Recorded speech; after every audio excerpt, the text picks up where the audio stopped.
آنا محمد رسوله النبي الكريم الحنين الرؤوف الرحيم. أما بعد فأعوذ بالله من الشيطان الرجيم. بسم الله الرحمن الرحيم. سبحان الذي أسرى بعبده ليلا من المسجد الحرام إلى المسجد الأقصى الذي باركنا حوله لنريه من آياتنا إنه هو السميع البصير. آمنت بالله صدق الله العظيم. قال الله تبارك وتعالى في شان حبيبه مخبرا وآمرا إن الله وملائكته يصلون على النبي يا أيها الذين آمنوا صلوا عليه وسلموا تسلیما. تمامی حضرات بآواز بلند درود پاک اللہم صلی علی سیدنا و مولانا محمد وعلی آل و اصحاب سیدنا و مولانا محمد وبارک وسلم وصلی علیہ. الصلاة والسلام علیک یا رسول اللہ وعلی آلک و اصحابک یا حبیب اللہ.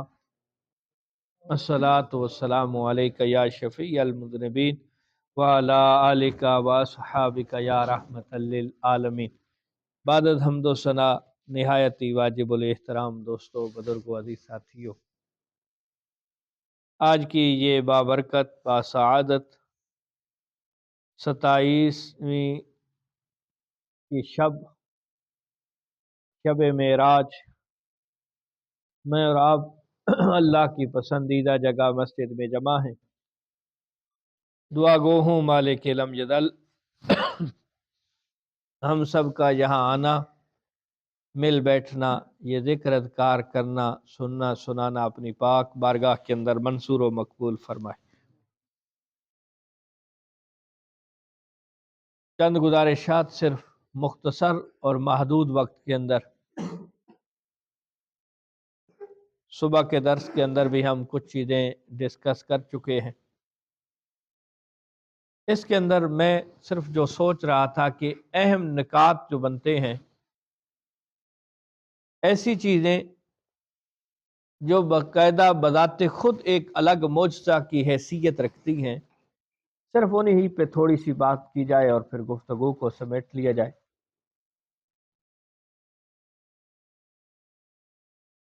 یہ آیت کریمہ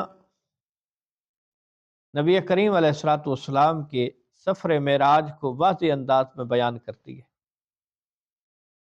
بڑے آسان سے جملے، اور اگر ان پہ توجہ کی جائے تو لطف ملتا ہے کہ سرکار کریم علیہ الصلوۃ والسلام کے ایک اہم ترین معجزے کا یہاں ذکر ہوا ہے.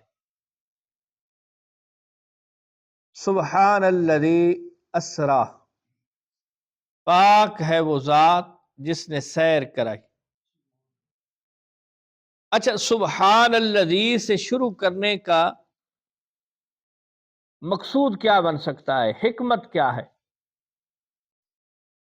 اللہ رب العزت اگر صرف اسرا بعبدہ لیلا من المسجد الحرام سے بھی اس آیت کو شروع فرماتا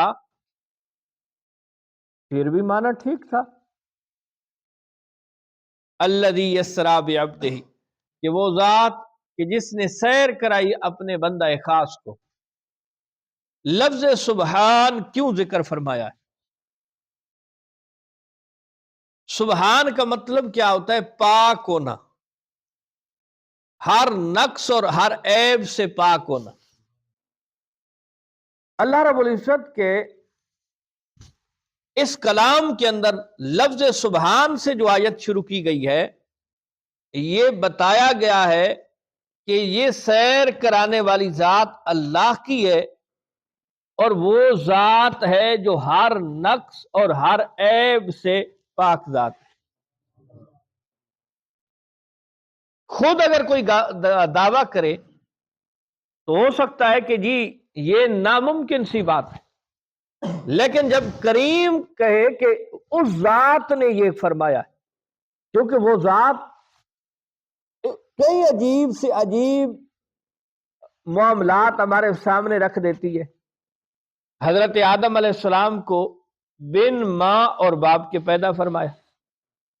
عجیب ترین چیز ہے کہ جو آدمیت جہاں سے شروع ہوتی ہے، جو پورے بشریت کا باپ ہے، ابو البشر ہے، حضرت آدم علیہ السلام، بغیر باپ بغیر ماں کے پیدا فرمایا۔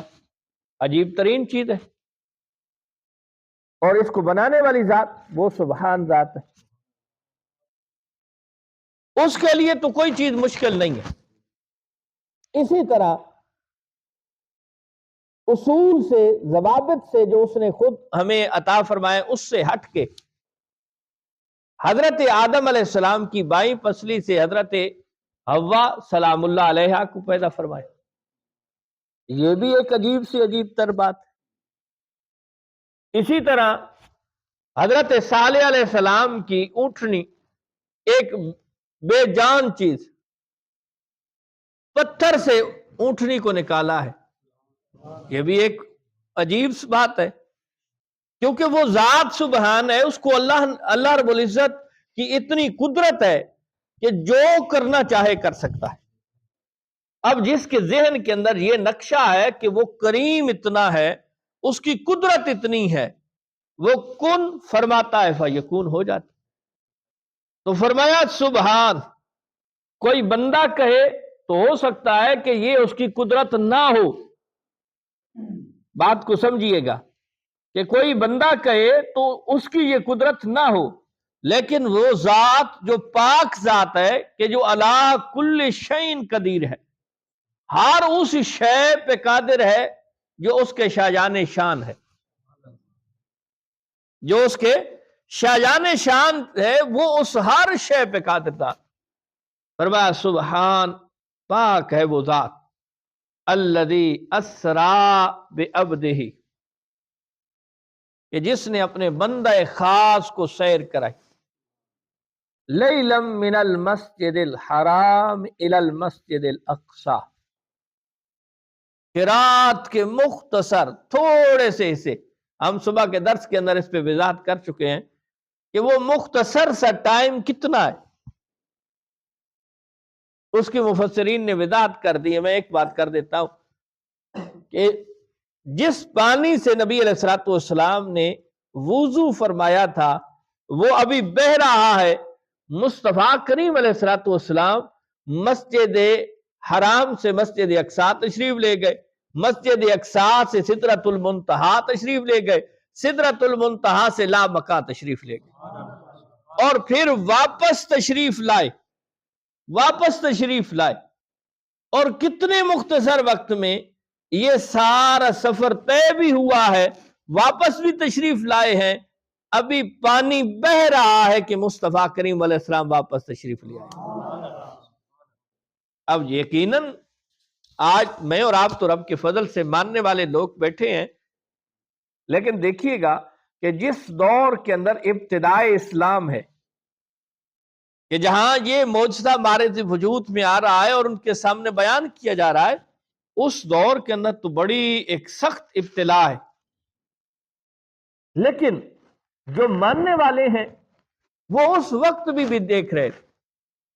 میں نے جس طرح سیدنا صدیق اکبر کی بات کی، تو سیدنا صدیق اکبر نے عام بندے کے لیے اس کا انکار کیا، لیکن جب کہا گیا کہ نبی علیہ الصلوۃ والسلام نے یہ بیان فرمایا تو انہوں نے فرمایا صدقنا، میں اس کو سچ کہتا ہوں، میں اس کی تصدیق کرتا ہوں۔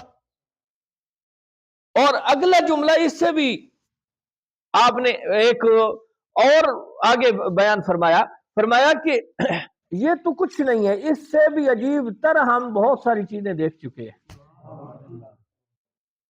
اچھا، پھر تھوڑا سا آئیے کہ نبی کریم علیہ الصلوۃ والسلام جب معراج پہ تشریف لے کے جانے لگے، سیدنا جبریل امین علیہ السلام تشریف لاتے ہیں، جو مصطفیٰ کریم علیہ الصلوۃ والسلام کے خادم بھی ہیں۔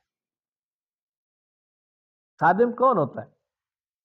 کہ اگر آقا نے سوار ہونا ہو تو خادم اس سواری کو پکڑ کے کھڑا ہوتا ہے۔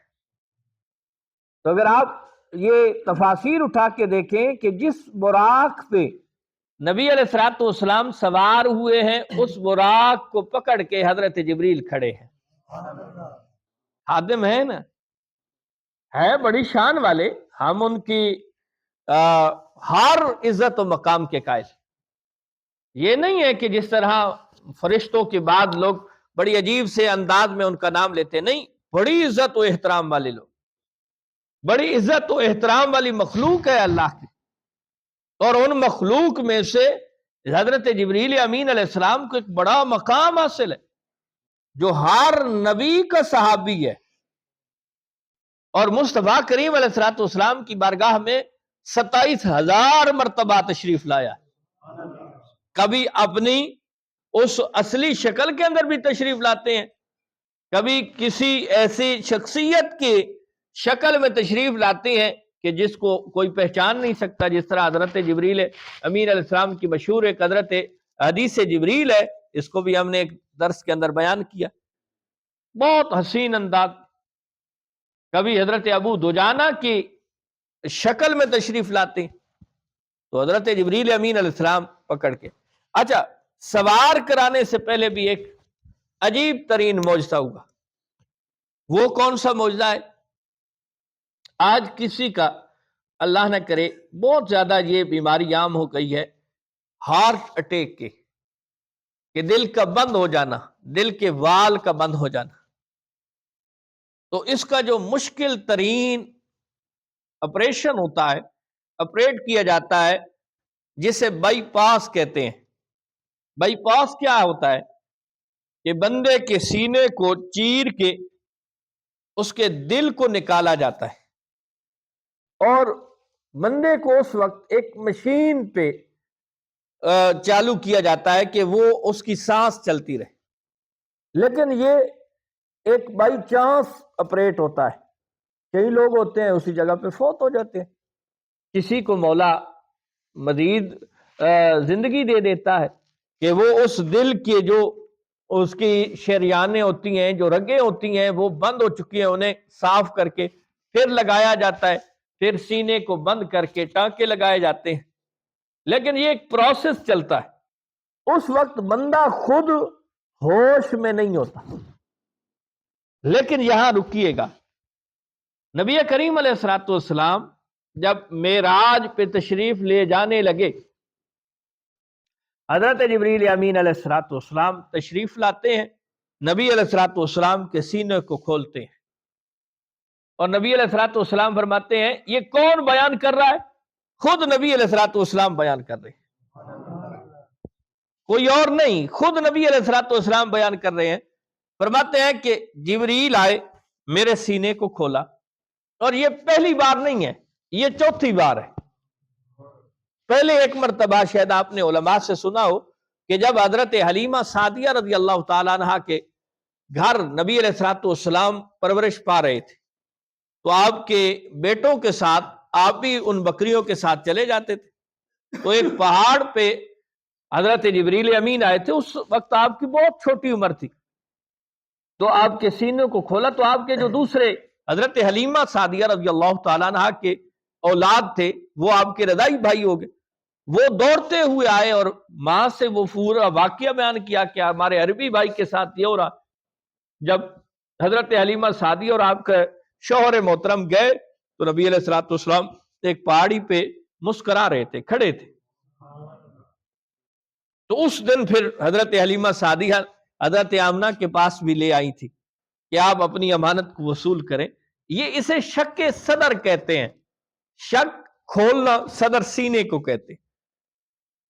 تو یہ چوتھی مرتبہ جب نبی علیہ الصلوۃ والسلام معراج پہ تشریف لے کے جا رہے تھے، سینے کو کھولا گیا، دل کو نکالا گیا، اور دل کو پھر آب زمزم سے دھویا گیا، اور پھر اس کے اندر نور اور حکمت کو اڈیلا گیا. اب یہ کون بیان کر رہا ہے؟ یہ آمنہ کے لال خود بیان کر رہے ہیں. اور اس سے بھی عجیب تر ایک روایت ملتی. وہ عجیب تر کیا ہے کہ نبی علیہ الصلوۃ والسلام نے فرماتے ہیں میں نے اپنے دل کو دیکھا، اس کے 2 کان ہیں اور 2 آنکھیں بھی ہیں.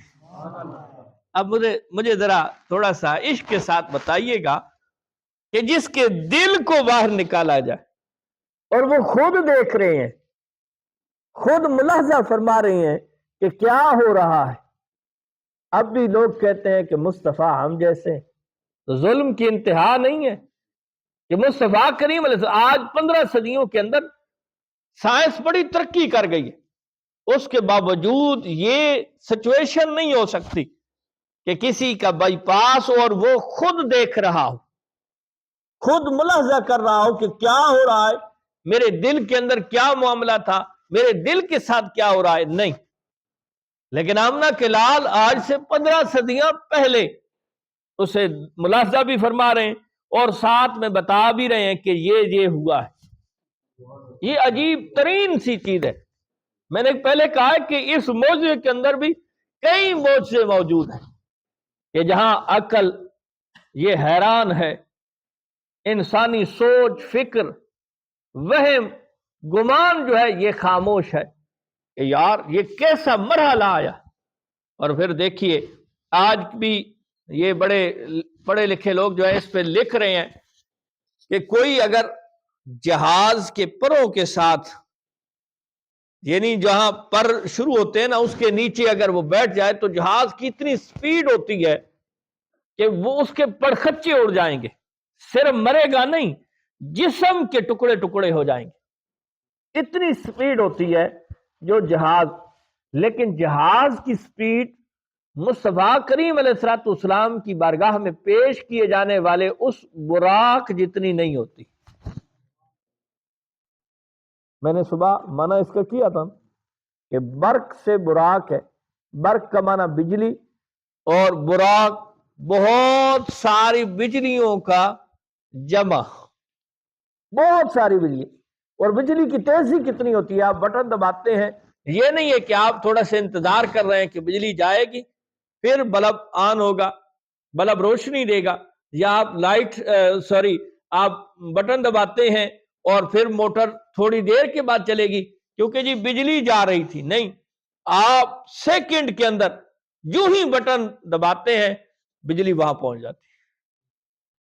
یہ تو آج ہمارا تجربہ ہے نا جی، یہ تو ایک دنیا کے انسانوں کی بنائی ہوئی بجلی کے اندر یہ قوت ہے، یہ طاقت ہے، اور جسے مصطفیٰ کریم علیہ الصلوۃ والسلام کے لیے رب کائنات نے بھیجا ہے اور اس کا نام بھی براق رکھا ہے، اس بجلیوں کے جمع کی کتنی طاقت ہوگی،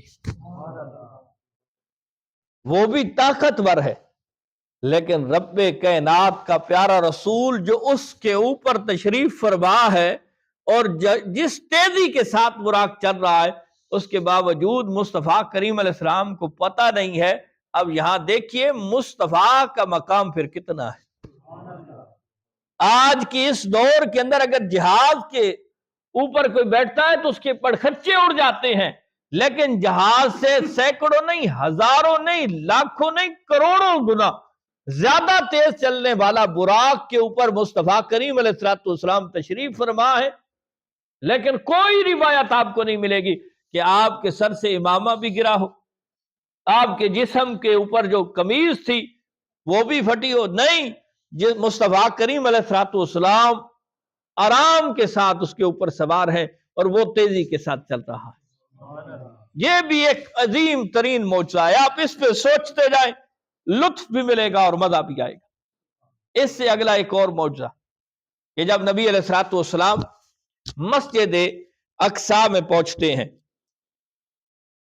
تو وہاں کتابوں کے اندر ملتا ہے کہ مسجد اقصی کا جو خادم ہے وہ عشاء پڑھ کے روٹین کے مطابق مسجد اقصی کا دروازہ بند کرتا ہے۔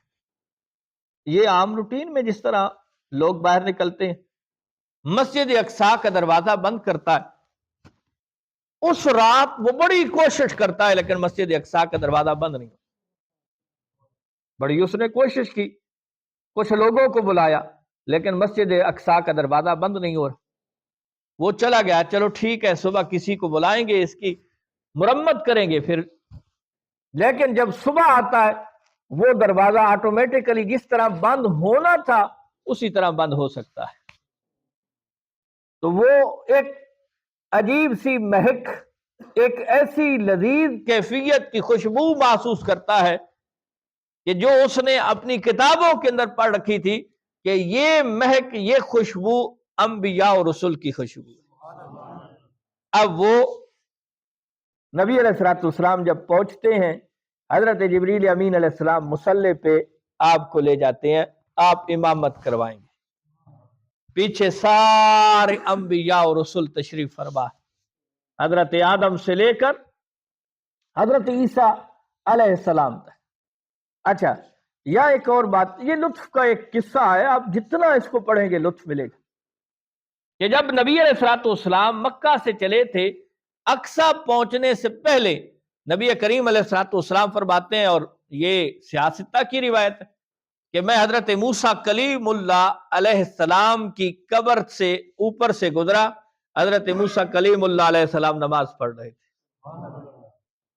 اب حضرت موسیٰ علیہ السلام اس دنیا سے تشریف لے گئے ہیں نا، بولیے تو صحیح، لے گئے ہیں نا جی، اس کے باوجود سیاست کی روایت، آپ نماز پڑھ رہے ہیں، اپنی قبر کے اندر نماز پڑھ رہے ہیں، جو انبیاء کی حیات کا قائل نہیں ہے، کہتے ہیں نعوذ باللہ من ذالک، نبی مر گئے، خدا تمہیں ہدایت عطا کرے۔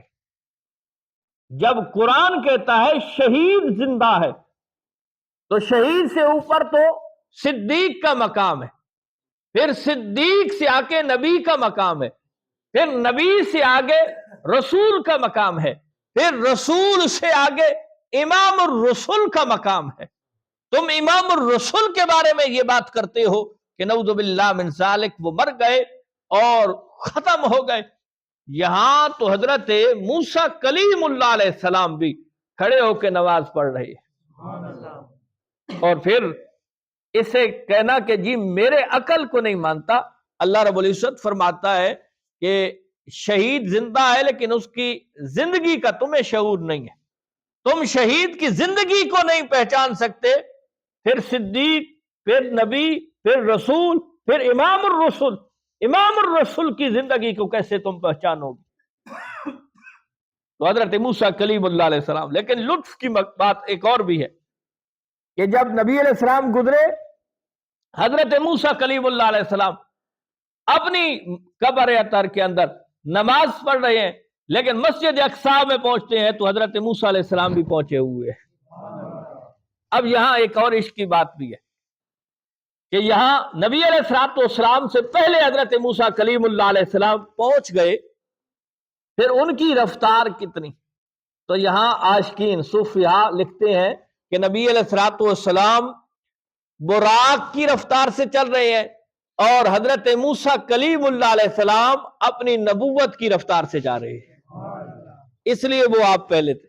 اچھا، وہاں پہ سارے انبیاء اور رسول کھڑے، سارے انبیاء اور رسول، سارے انبیاء اور رسول کو میرے مصطفیٰ کریم علیہ الصلوۃ والسلام نے اپنی امامت کے اندر 2 رکعت پڑھائی۔ اب وہ اس دنیا سے تشریف لے گئے ہیں، لیکن مصطفیٰ کریم علیہ السلام کے پیچھے تو آئے کھڑے ہیں۔ یہ عجیب ترین بات نہیں ہے کہ اس دنیا سے تشریف لے گئے؟ ہاں، اب کوئی اس بات کو عقل پہ تولنا شروع کر دے کہ عقل نہیں مانتی، عقل کی یہ کیسے ہو سکتا ہے؟ تو میرے بھائیوں، جس طرح اس دنیا میں آنے سے پہلے عدم، جب ہم نہیں تھے، وہ ایک الگ جہان تھا، اس جہان کا معاملہ الگ ہے، پھر اس سے اگلا جو برزخ کا مقام ہے وہ ایک الگ جہان ہے۔ اب یہ ہر ایک کو تو سمجھ نہیں آ سکتی۔ خیر، نبی علیہ الصلوۃ والسلام نے سب کو امامت کروائی۔ پھر حدیثوں کے اندر ملتا ہے کہ انبیاء اور رسول کھڑے ہو کے خطبہ دے رہے ہیں، اللہ کی تعریفیں بیان کر رہے، سب سے آخر میں نبی علیہ الصلوۃ والسلام نے خطبہ ارشاد فرمایا، اور خطبہ بھی لاجواب ارشاد کہ نبی کریم علیہ الصلوۃ والسلام فرماتے ہیں کہ تمام تعریفیں اس رب کی ہیں کہ جس نے مجھے امام الرسل بنا کے بھیجا، خاتم النبیین بنا کے بھیجا۔ اس خطبے کے اندر بھی آپ علیہ الصلوۃ والسلام ارشاد فرماتے اور پھر اس سے آگے پھر آسمانوں کا سفر شروع ہوتا ہے۔ پہلا آسمان، پھر دوسرا آسمان، پھر تیسرا آسمان، پھر چوتھا آسمان، پانچواں، چھٹا، ساتواں سے آگے سدرۃ المنتہا۔ میں مختصر کر رہا ہوں، ہر حوالے سے بہت ساری ایسی چیزیں ملتی ہیں کہ نبی کریم علیہ الصلوۃ والسلام نے آسمانوں پہ بھی بہت سارے انبیاء کے ساتھ ملاقاتیں کی ہیں۔ حضرت ابراہیم خلیل اللہ علیہ السلام کے ساتھ بھی ملاقات کی ہے، جو بیت المعمور کے ساتھ ٹیک لگا کے بیٹھے ہوئے تھے۔ بیت المعمور جو آسمان پہ قبلہ ہے، اسی یہ جو ہمارا بیت اللہ ہے، سیم اسی کے اوپر چوتھے آسمان پہ بیت المعمور ہے، اس کے ساتھ حضرت ابراہیم خلیل اللہ علیہ السلام ٹیک لگا کے بیٹھے ہوئے تھے۔ حضرت ابراہیم خلیل اللہ علیہ السلام کو نبی علیہ السلام کی اگر آپ تعلیمات پڑھیں تو اکثر جگہ پہ نبی علیہ السلام حضرت ابراہیم خلیل اللہ علیہ السلام کو پریفر کرتے ہیں۔ آپ فرماتے ہیں جس طرح حضرت ابراہیم ہمارے جد کہ حضرت ابراہیم خلیل اللہ علیہ السلام کی دو بیٹے ہیں، ایک حضرت اسحاق اور ایک حضرت اسماعیل۔ حضرت اسحاق سے نسل چلتی ہے تو سارے بنی اسرائیل کے جو انبیاء اور رسول آئے، حضرت یعقوب ہو گئے، حضرت یعقوب کی نسل، پھر حضرت یوسف علیہ السلام ہو گئے، یہ سارے انبیاء اور رسول جو ہیں جو بنی اسرائیل سے ہیں، یہ حضرت اسحاق کی نسل ہے۔ حضرت اسحاق، پھر حضرت ابراہیم خلیل اللہ علیہ السلام، اور حضرت اسحاق کے دوسرے بھائی حضرت اسماعیل، جسے اسماعیل ذبیح اللہ کہتے ہیں، ان کی نسل آگے چلتی ہے، اور اس میں ایک ہی کون؟ میرے مصطفیٰ کریم علیہ السلام تشریف لائے۔ نبی کریم علیہ السلام در یتیم، در یتیم، یہاں در یتیم کا معنی سمجھیے گا۔ در یتیم اس موتی کو کہتے ہیں کہ جب سیپ منہ کھولتی ہے اور اس کے اندر ایک قطرہ آتا ہے شبنم کا، اور پھر اس کا منہ بند ہو جاتا ہے، اور وہ سالہ سال سمندر کی تہ میں رہتی ہے، اور پھر اس کو نکالا جاتا ہے، اور اس سے جو موتی نکلتا ہے وہ قیمتی ترین موتی ہوتا ہے۔ اس موتی کو در یتیم کہتے ہیں۔ سمجھ آئیے جی؟ یہاں ہمارے ذہنوں کے اندر یہ خیال اٹھتا ہے کہ شاید یتیم کا معنی جو عمومی اعتبار میں ہے، یہاں در یتیم کا مطلب کہ وہ قیمتی ترین موتی، اگر سیب کا منہ کچھ کھلا رہے اور باقی قطرے بھی آتے رہیں تو وہ بند ہو، اور پھر کچھ عرصے کے بعد اگر نکلتی ہے اس میں بھی موتی ہوتا ہے، لیکن وہ موتی اتنا آپ کہہ لیں کہ مہنگا نہیں ہوتا، اتنا قیمتی نہیں ہوتا، جتنا صرف ایک قطرہ آئے اور پھر اس کا منہ بند ہو جائے اور سمندر کی تہ کے اندر سالہ سال رہے، اور پھر جب وہ نکلے، اس سیب سے جو موتی نکلے گا اسے در یتیم کہتے ہیں۔ یہ در یتیم ملاقاتیں کر رہا ہے، اور پھر سدرۃ المنتہا پہ، یہاں بھی ایک عشق کی بات ہے۔ جب سدرۃ المنتہا پہ آپ کی بارگاہ کے اندر رف رف پیش کیا گیا، رف رف ایک سبز رنگ کا تخت ہے، اس سے آگے لامکان کی طرف سفر شروع کرنا ہے۔ تو حضرت جبریل امین علیہ السلام جو بہت سارے بلکہ تمام ملائکہ کے رسول ہیں، تمام ملائکہ کے استاد ہیں، تمام ملائکہ کے پیشوا ہیں، جب سدرۃ المنتہا سے مصطفیٰ کریم علیہ السلام آگے تشریف لے کے جانے لگے تو حضرت جبریل امین علیہ السلام نے عرض کی، یا رسول اللہ میری حد یہی ہے، اس سے آگے ایک بال کے برابر بھی میں نہیں آگے جا سکتا۔ یا میں ایک عشق کی بات کرتا ہوں، پھر گفتگو کو سمیٹ دیتے ہیں۔ اگر حضرت جبریل امین علیہ السلام مصطفیٰ کریم علیہ السلام کو اپنے جیسا سمجھتے تو عرض کرتے، یا رسول اللہ آپ میرے جیسے ہیں اور میری یہی انتہا ہے، لہذا آپ کی بھی یہی انتہا ہے، آپ اس سے آگے نہیں جا سکتے۔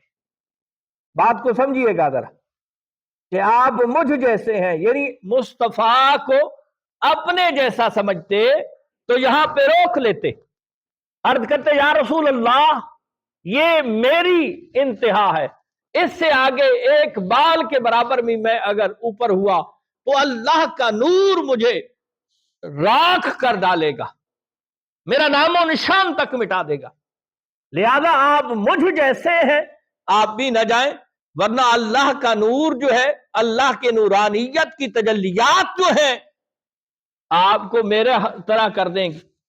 نہیں، مصطفیٰ کو اپنے جیسا بھی نہیں سمجھا اور اپنے آپ کو مصطفیٰ جیسا بھی نہیں سمجھا۔ ذرا یہ دونوں چیزوں کو سمجھیے گا، نہ مصطفیٰ کو اپنے جیسا، اگر اپنے جیسا سمجھتے تو وہاں روک دیتے، نہ اپنے آپ کو مصطفیٰ جیسا، اگر اپنے آپ کو مصطفیٰ جیسا سمجھتے تو پھر کہہ سکتے تھے کہ مصطفیٰ جا رہے ہیں، میں کیوں رکا ہوا ہوں، میں بھی مصطفیٰ جیسا ہوں، اگر مصطفیٰ جا سکتے ہیں تو میں بھی جا سکتا ہوں۔ نہیں، وہاں پہ ہاتھ جوڑے کھڑے ہیں، یا رسول اللہ نہ آپ مجھ جیسے ہیں کہ میں آپ کو روک سکتا ہوں، نہ میں آپ جیسا ہوں کہ اگر آپ جا رہے ہیں تو میں بھی ساتھ جانے کے لیے تیار ہوں، نہیں، میرا مقام یہی ہے، اس سے آگے آپ جا سکتے ہیں۔ جو ملائکہ کے امام ہیں وہ جہاں پہ رک گئے، اس سے مصطفیٰ کریم علیہ السلام آگے تشریف لے گئے، یہ بھی ایک معجزے کی بات۔ اور اگر قرآن پڑھیے، اور قرآن میں پہلے کئی محفل کے اندر کہتا ہوں کہ ایسی محفل، قرآن کی محفل، کہ جہاں بیٹھ کے مصطفیٰ کا ذکر ہو، تمہارے دلوں کے اندر مصطفیٰ کریم علیہ السلام کی محبت اجاگر ہو جائے، تمہارے دلوں کے اندر مصطفیٰ کریم علیہ السلام کی محبت کا ایک آپ کہہ لیں کہ سمندر جو ہے لہریں مارنے لگے، تو سمجھ جاؤ کہ یہ محفل تمہیں فائدہ دے رہی ہے۔ اور جس محفل کے اندر کبھی تو اعتراض معراج پہ ہو، کبھی تو اعتراض مصطفیٰ کے میلاد پہ ہو، کبھی تو اعتراض مصطفیٰ کی حیات پہ ہو، کبھی تو اعتراض مصطفیٰ کے علم پہ ہو، کبھی تو اعتراض مصطفیٰ کے اختیار پہ ہو، کبھی تو اعتراض مصطفیٰ کریم علیہ السلام کے حاضر ناظر پہ ہو، یعنی ایسی محفل کہ جہاں تمہارے دلوں سے عشق مصطفیٰ کو نکالا جائے تو سمجھ جاؤ یہ محفل تمہیں نقصان دے رہی ہے۔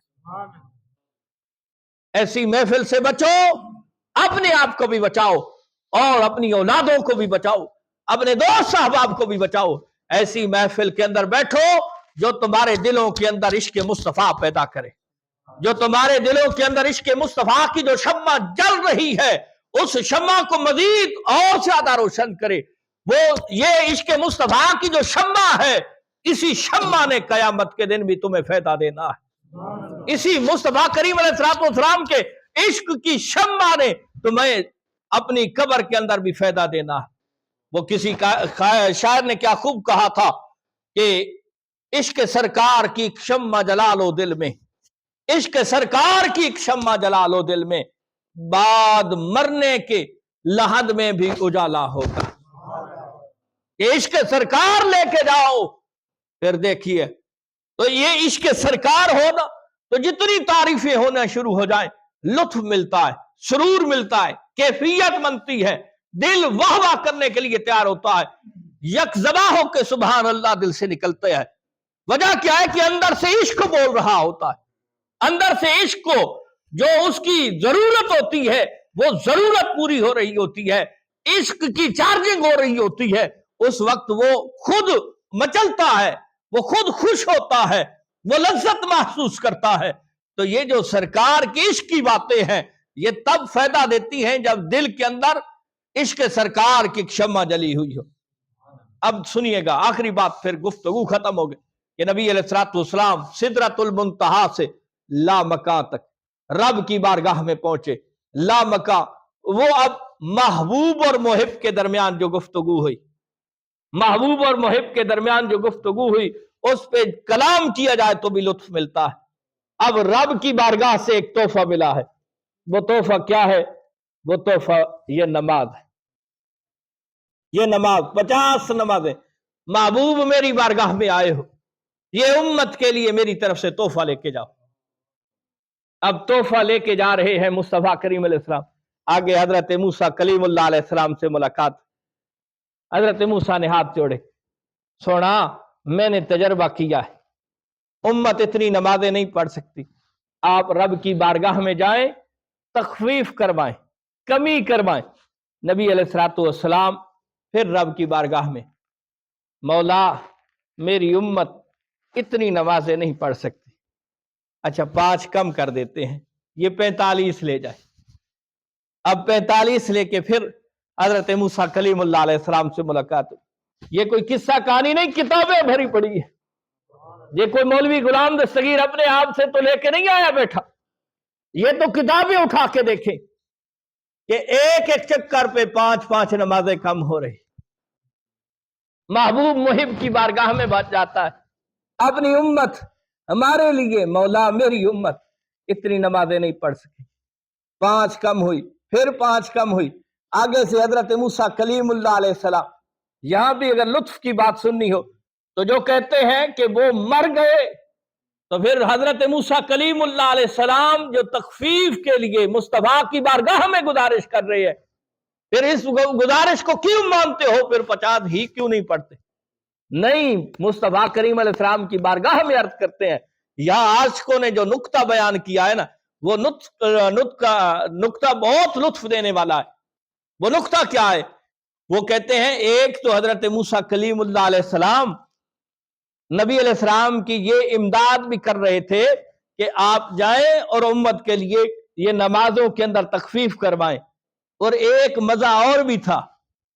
وہ مزہ کیا تھا کہ جب حضرت موسیٰ کلیم اللہ علیہ السلام نے رب سے کنورسیشن کی، کلام کیا، کوہ طور پہ کلام ہم کلام ہوئے تھے، تو حضرت موسیٰ کلیم اللہ علیہ السلام نے عرض کی، مولا تیرے کلام میں جو لطف ہے، میرا جی چاہتا ہے میں تجھے دیکھنا چاہتا ہوں۔